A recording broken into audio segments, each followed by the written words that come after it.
Okay, let's power on the device and take a tour of the software.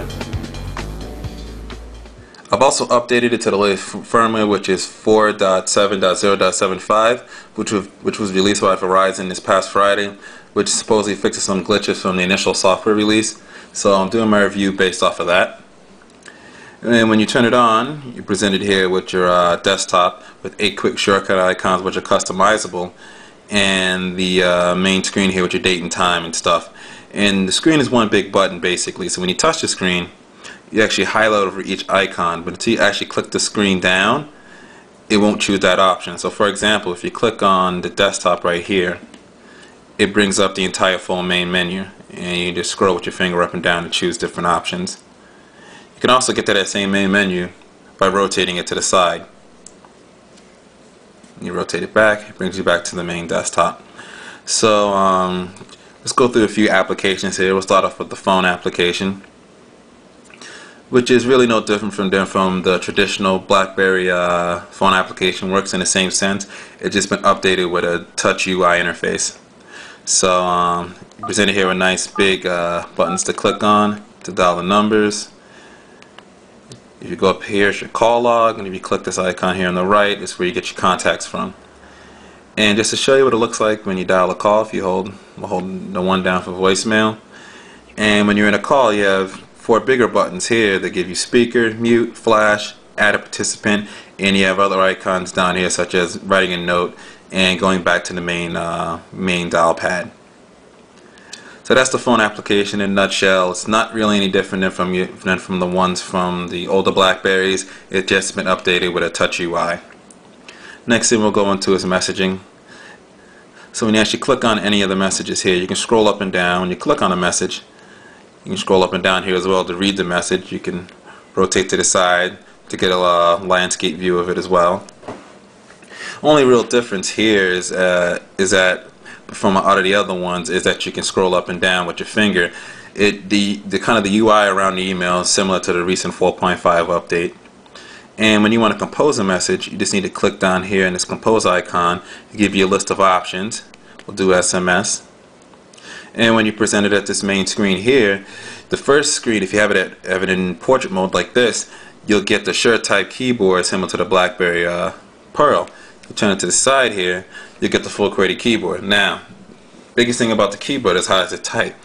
It's very different from a hardware keyboard, so you're going to have to get used to it. So I can show you here an example. I'm going to do this as the song that never ends.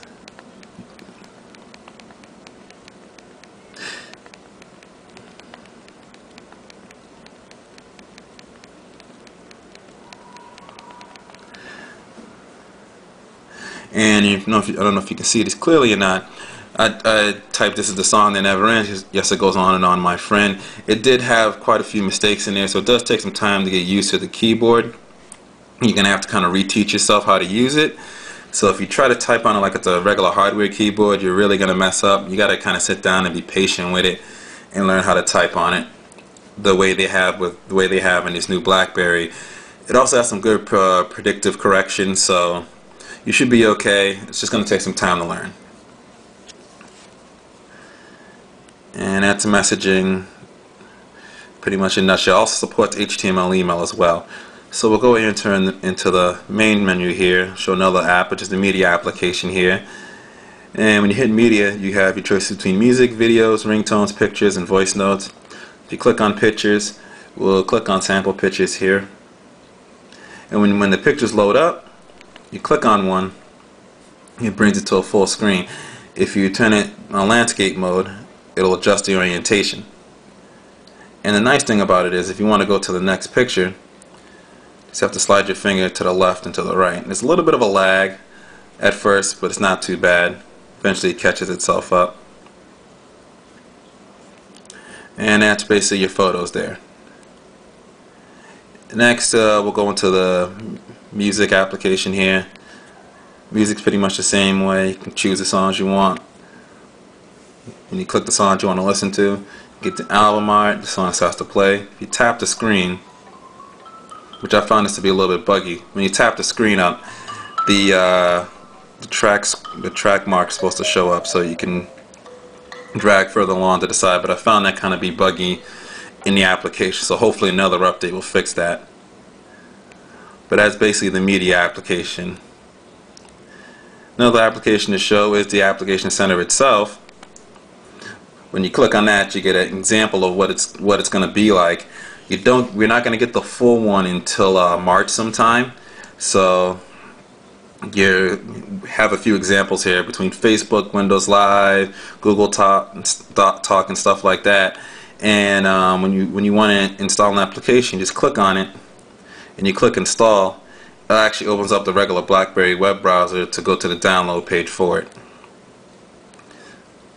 And when you've installed that application, it'll show up here in the corner here in this applications folder.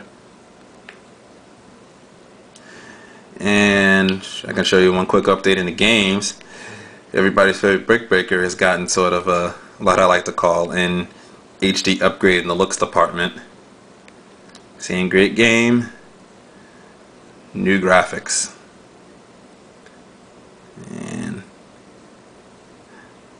And that's Brick Breaker right there, just to show you that. I know a lot of people love that game on their Blackberry. And the last thing we'll go to here is the browser. We'll go to BWOne.com. I did find the browser to be a little bit slow and can take a little bit of time to actually load up a page. It is better than other Blackberries, but it's definitely not on par with the Google browser on the G1 or the iPhone browser, and it's definitely not as good as Opera Mini. Opera Mini isn't really optimized for this. I did install it, but it's not optimized for the Storm, so we'll have to wait for an update for that to happen. And that's basically it. You get the same goodies that you would get in the normal Blackberry. The only difference here is that you get it in a touch screen, touch click interface. You get a nice high resolution screen, and you sort of get a feature rich device. So it's kind of business meets pleasure way of doing things with the Blackberry Storm.